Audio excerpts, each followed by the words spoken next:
बिना टिकट के ट्रेन में ट्रैवल और बिना वीजा के यूएस ट्रैवल, दोनों में आपको सजा हो सकती है।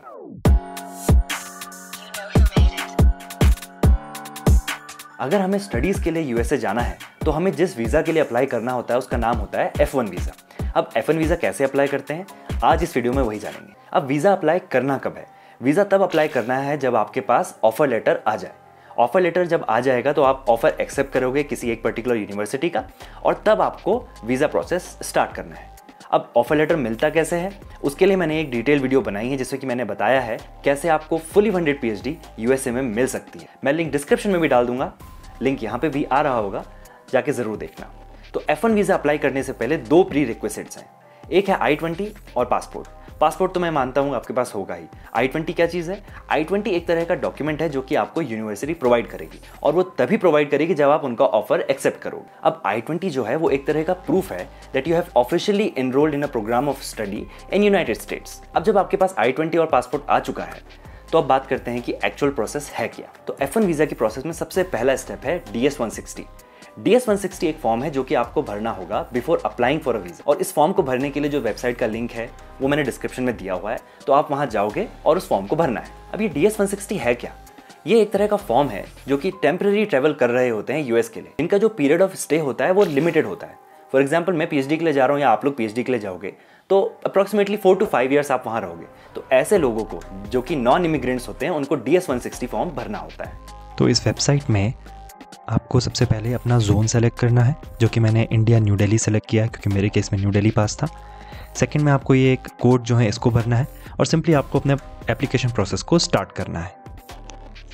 अब ये फॉर्म भरने से पहले मैं कहूँगा पहले आप YouTube पे जाकर how to fill DS-160 form, इससे रिलेटेड वीडियोस जरूर देख लें, क्योंकि ये फॉर्म है थोड़ा कंफ्यूजिंग और आप कई जगह पे इसमें अटकोगे, क्योंकि मैं भी अटका था। और फॉर्म भरते समय बार बार आप लॉग आउट भी होगे बिकॉज टाइम विंडो फिक्स है, तो आपको दोबारा से लॉग इन करना पड़ेगा। तो मैं कहूँगा पहले आप YouTube वीडियोस देखो कि क्या क्या इन्फॉर्मेशन उसमें देनी है, उसका एक ब्रीफ अपने पास लिख के रख लो ताकि इसको भरते समय आपको कोई दिक्कत ना हो। एक और चीज़, ये फॉर्म भरते समय वीडियोस देखने के बाद भी मुझे बहुत से डाउट आए थे, जो मैं अज्यूम कर रहा हूँ आपको भी शायद आएंगे। तो मैं एक सेपरेट वीडियो बनाऊंगा जिसमें कि मैं DS-160 से रिलेटेड उन छोटे छोटे डाउट्स को डिस्कस करूंगा। अब चलते हैं नेक्स्ट स्टेप पे। तो DS-160 फॉर्म भर देने के बाद आपको जाना है US ट्रैवल डॉक्स वेबसाइट। इस वेबसाइट पे जाके आपको अपना अकाउंट बनाना है। अब ये वेबसाइट हमको हेल्प करेगी वीज़ा अपॉइंटमेंट बुक करने में। तो जब आप अकाउंट बनाकर लॉगिन करेंगे तो कुछ इस तरीके का इंटरफेस आपके सामने आएगा। तो आपको जाना है फी पेमेंट टैब में। अब फी पेमेंट में जाएंगे तो आपको दिखेगा $160 की फीस आएगी। अब मेरे टाइम पे 160 थी, मे बी आपके टाइम पे कुछ चेंज भी हो सकता है, तो आप वो देख लीजिएगा। तो अब ये फी कौन सी है? इस फीस को हम बोलते हैं MRV fees, machine readable visa fees. अब ये वो फीस है जिसको देने के बाद ही आप कोई अपॉइंटमेंट बुक कर सकते हैं। तो इस फी का पेमेंट दे देने के बाद आप इसी पोर्टल से, इसी वेबसाइट से अपना वीज़ा अपॉइंटमेंट बुक करेंगे। अब ये जो वीज़ा अपॉइंटमेंट का प्रोसेस है, यही सबसे ज़्यादा टाइम टेकिंग प्रोसेस है।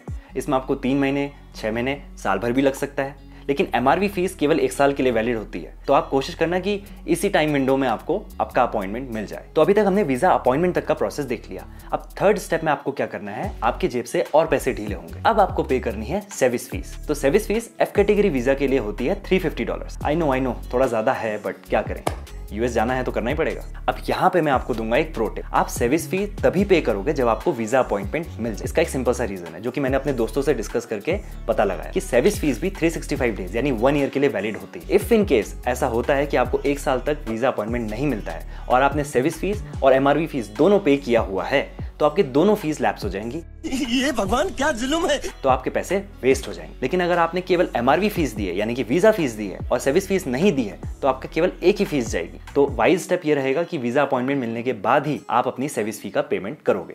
अब ये सर्विस फीस होता क्या है? तो US कांग्रेस ने कुछ समय पहले एक प्रोग्राम स्टार्ट किया था जिसमें they keep a track of students and exchange visitors जो कि यूनाइटेड स्टेट्स विजिट करते हैं। अब इस प्रोग्राम को सपोर्ट करने के लिए जो फीस लगती है वो हमसे लेते हैं, जिसे हम बोलते हैं सर्विस फीस। तो यही है वो 3 चीजें जो आपको करनी है to apply for a US F1 visa.